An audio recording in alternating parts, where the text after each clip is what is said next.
Hello, class. Welcome to Chapter 4, Gross Income Exclusions. Learning objectives are to determine whether an item is income, determine which major statutory exclusions are available to a taxpayer, describe tax planning considerations for exclusions of gross income, describe compliance and procedural considerations for exclusions of gross income, items that are not income. Unrealized income, self-help income, rental value of personal use property, gross sales price of property.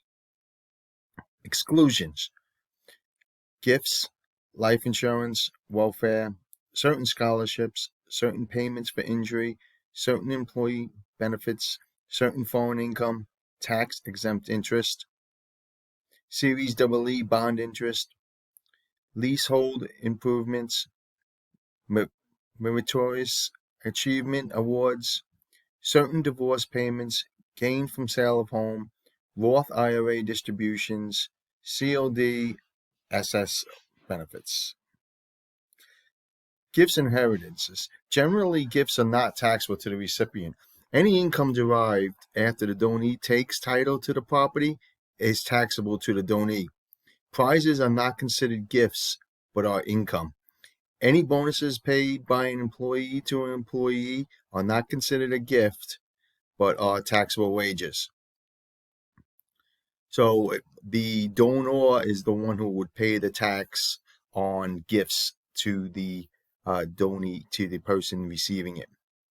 The donee takes title to the property after it is donated, and that basis of that property would be recognized from the donor.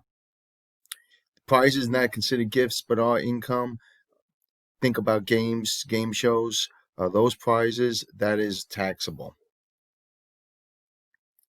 Life insurance proceeds.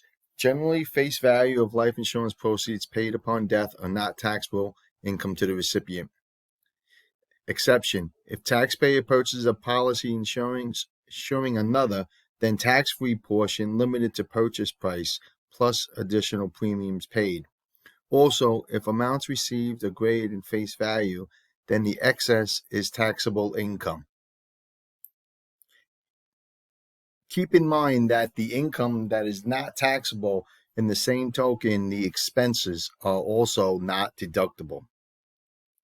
Generally, if life insurance is sold for a lump sum prior to death of insured, taxable income for amount received greater than premiums paid. The exception is if sold for accelerated death benefits, then that amount received is not taxable. Insured must be terminally ill. Doctor must certify that the death is reasonably likely within 24 months. Payments must be made to terminally ill.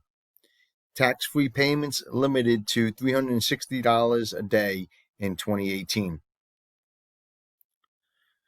No loss is recognized if policy surrendered and sum of premiums is greater than the cash surrendered value. Dividends on life insurance and endowment policies equal return of premiums paid and are non-taxable. Awards for meritorious achievements. Generally, prizes and awards are taxable income. The exception: awards made for religious, charitable, scientific, educational, artistic, literary, or civic achievement. If the taxpayer was selected without applying, does not have to perform substantial future services as a condition for the award, and designates the award to be paid to a charitable organization or government. Generally, scholarships are excludable, limited to the qualified tuition and related expenses.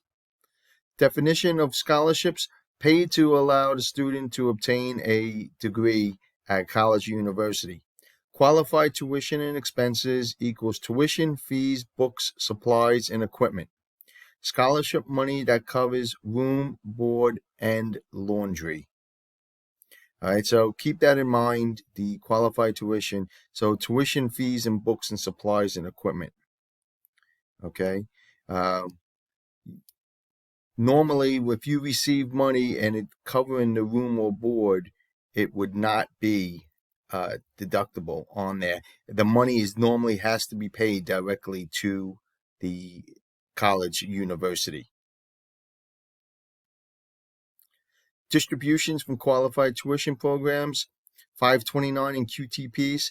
The 529 plans after tax contributions grow and can be withdrawn tax-free if amounts are used to pay for qualified higher education expenses for the beneficiary. Qualified tuition plans, QTPs, are offered by states or private universities. Individuals either prepay for tuition credits or participate in plans similar to a 529. Now, keep in mind also with the qualified higher education expenses, that is also now been expanded out, so you can use them for private schooling as well. So if you go to a private high school, it is now allowable, and it's just not for colleges. Distributions for qualified tuition programs. Qualified expenses equals tuition, books, fees, supplies, equipment, and room and board. No income limitations, so even wealthy taxpayers can participate. Qualified tuition programs, other issues. Owner of account can change beneficiaries without tax impact. Beneficiaries must be a member of original beneficiary's family. Education credits reduce any exclusion under Section 529. Payers can make a large gift into plans and can treat it as if having paid over 5 years. Makes it possible to go below the $15,000 per person threshold for tax-free gifts. So there's a lot of times where you'll see is instead of receiving bonds, now they would say, if you're going to give a gift, you can contribute to a 529 plan. So that is also a tax tool that is used.